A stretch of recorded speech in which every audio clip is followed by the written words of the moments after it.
ये ब्रह्म सरोवर के मध्य ही एक मंदिर स्थापित है जिसको द्रौपदी कूप के नाम से जाना जाता है।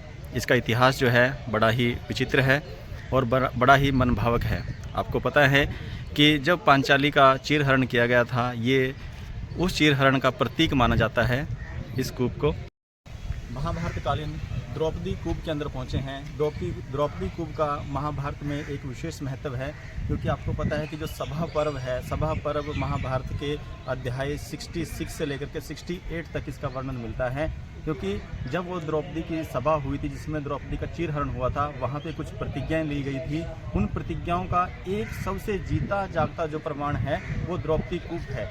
यहाँ पे माता द्रौपदी ने दुशासन के रक्त के साथ अपने केश धोए थे और केश धोने के बाद यहाँ पे जो कूप है उस कूप के अंदर उस ब्लड को धोया गया था, जिससे कि इसको द्रौपदी कूप का नाम दिया जाता है। ये 5000 साल पुराना इतिहास है। आइए आपको इतिहास से अवगत कराते हैं और साथ में आपको अंदर मंदिर के दर्शन भी करवाएंगे और द्रौपदी कूप के दर्शन भी करवाएंगे।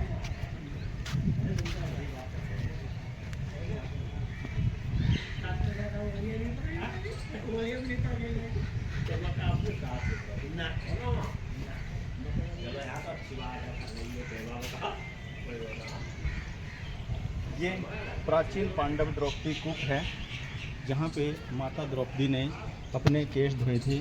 और ये नीचे जो मंदिर स्थित है, कूप जो स्थित है, यहाँ पे कहते हैं कि जब दुशासन के रक्त के साथ माता द्रौपदी ने अपने केश धोए थे, उसके बाद इसी जल से उस रक्त को धोया गया था, उस रक्त को साफ़ किया गया था। आप इसकी प्राचीनता देख सकते हैं। आप देखेंगे चारों तरफ जो ये लकोरी ईंट है, लगभग 5000 साल पुराना इतिहास है। समय के साथ साथ इतिहास भी डगमगा गया है और इतिहास भी जो है वो ध्वस्त हो चुका है, लेकिन अभी भी महाभारत काल के अंदर कुरुक्षेत्र में आज भी वो इतिहास जिंदा है। कोशिश करेंगे, अगर पंडित जी ने नीचे जाने दिया तो नीचे जा कर के आपको कूप के नज़दीक से दर्शन करवाते हैं।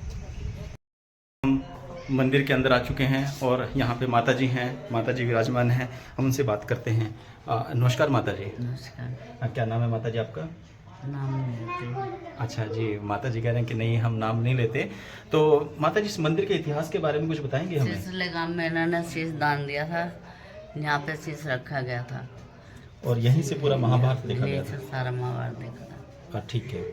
तो ये वो मंदिर है जहाँ पे खाटू श्याम जी ने अपना शीश दान किया था और यहाँ से ही पूरा महाभारत उन्होंने देखा था। खाटू श्याम जी का स्वरूप है, आप उसको नज़दीक से दर्शन करवाएं एक बार।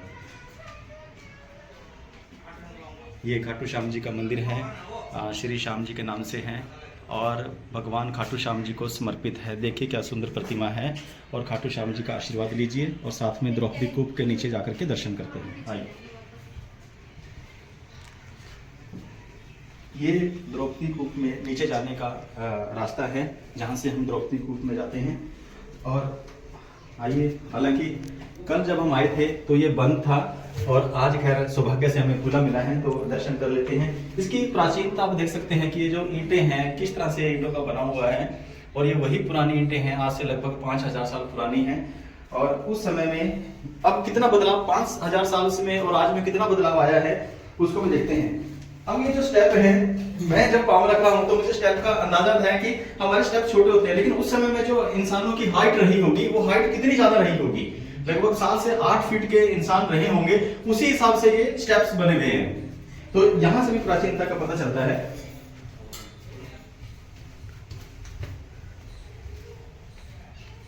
और ये वो प्राचीन द्रौपदी कूप है जिसके बारे में हमने आपको बताया था कि ये वो कूप है जहाँ पे माता द्रौपदी ने अपने केश धोए थे, दुशासन के रक्त के साथ सने हुए अपने बालों को धोया था और यहाँ पे वो इतिहास है। और ये जो प्रांदे बंधे हुए हैं, कलावा जो बंधा हुआ है, लोग जो है यहाँ पे मन्नत मांगते हैं और मन्नत मांगने के बाद जब उनकी मन्नत पूरी हो जाती है तो वो यहाँ पे एक एक कलावा बांध देते हैं। ये प्रतीक है कलावा कि कितने लोगों की मन्नतें यहाँ से पूरी हुई होंगी। ये पूरा का पूरा जो इतिहास है, आप एक बार उसको पूरा दिखा दें कि लगभग 5000 साल पुराना इतिहास आज भी हमारे कुरुक्षेत्र के अंदर सजाया हुआ इतिहास है। अंदर में, हाँ, एक बार आप अंदर से भी दिखाएं। हालांकि लोगों ने पैसा वैसा काफ़ी चढ़ा रखा है। जो ये प्लास्टिक का पाइप है, मैं केवल वो दिखाना चाहता हूँ आपको। ये जो प्लास्टिक का पाइप है, ऐसा कहा जाता है कि साल में जो सावन का महीना होता है, उस सावन के महीने में इस पाइप से जो है वो दूध की धारा बहती है। कितना सत्य है कितना गलत है मुझे नहीं पता, लेकिन जैसा मैंने इतिहास में पढ़ा है कि ये जो पाइप है इसमें सावन के महीने में इसमें से दूध की धारा बहती है। पंडित जी ऊपर हैं, पंडित जी से बात करते हैं कि यहाँ से जो दूध की धारा है वो सावन के महीने में बहती, पूरा महीना धारा बहती है या फिर वो कोई पर्टिकुलर डे है जिसमें ये दूध की धारा यहाँ से निकलती है। आइए एक बार प्रणाम कर लेते हैं और वापस चलते हैं।